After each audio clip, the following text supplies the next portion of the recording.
You always hear people say, don't compare yourself against anyone else, just focus on yourself. But no matter how many times we hear this sentence, we can't really help it. It's almost like we can't really figure out our own value without the comparison.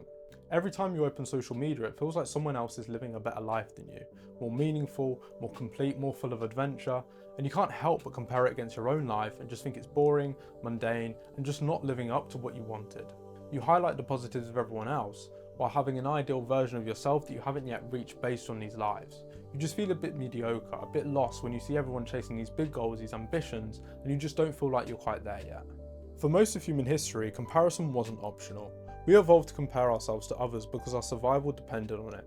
In small groups and tribes, you had to bring value. If you weren't competent enough, if you didn't contribute, you risked being excluded, and exclusion often meant death. Humans, like many animals, live within hierarchies. You needed to understand where you stood in relation to others, who was above you, who was below you. Not for ego, but to know how to behave, who to learn from, who to challenge, and how to belong.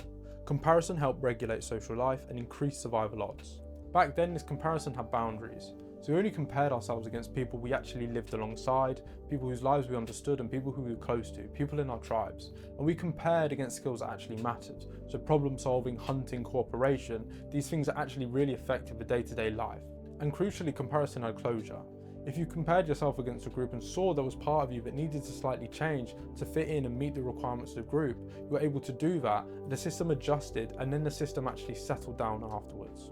Now look at the environment we live in today. The same comparison system still runs, but instead of a small group, it's exposed to thousands of people. Strangers, curated lives, moments without context. And instead of comparing meaningful skills, we compare abstract symbols. Money, status, experiences, cars, jewellery, lifestyle. Things our biology never evolved to measure worth by. There's no closure anymore, the comparison never ends. Your brain also carries a negativity bias. Now this is a bias to look at what's wrong with our lives and focus on what's wrong. Now this evolved because in ancestral life, the worst case scenario happened often, so we had to be prepared for it. So when you compared yourself against someone else and noticed there was a problem with your place in the group, your brain would then spiral. So for example, if you were the worst hunter in the group, they might decide they wanted to exclude you. This might mean you lose access to food, you lose access to mates, you lose status, and as a result your lineage may end. That spiralling in the brain and that worst case scenario thinking was protective back then. We actually needed it because the worst case scenario was very probable. And today we still have, and we notice in our lives, these worst case spiraling that we have day to day. But now it's for very different reasons and in a very different world. You scroll social media and you see people out having a good time, traveling, with partners, and you start to compare it against your own life. You start to think, well, I've just got home from work, I'm sitting here watching TV, doing nothing, I don't really have anyone at the moment, I'm going to be alone. It's just that spiral, the same spiral that we used to have, but in the modern day context. These spirals feel intense because it's exactly the same ancient software back then as it is today. We're still compelled to compare ourselves against other people because we're always trying to figure out our place in a group. And when we see a problem in how we relate to other people, we automatically still start to spiral and presume the worst, even though we've been removed from that harsh environment.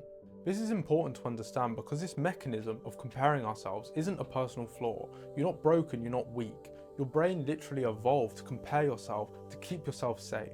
But now we live in an environment which our brain isn't actually designed for, and there's constant visibility, constant people we see. We open our phone and see millions of people instantly, and we constantly have people to compare ourselves against. There's no resolution, the brain can't adapt and quickly relax, it just keeps going and going and going. This isn't about eliminating the comparison. At the end of the day, you'll never be able to. Our brain was designed to compare. But once you start to understand why you compare in the first place, it can maybe change your perspective of how you feel about it.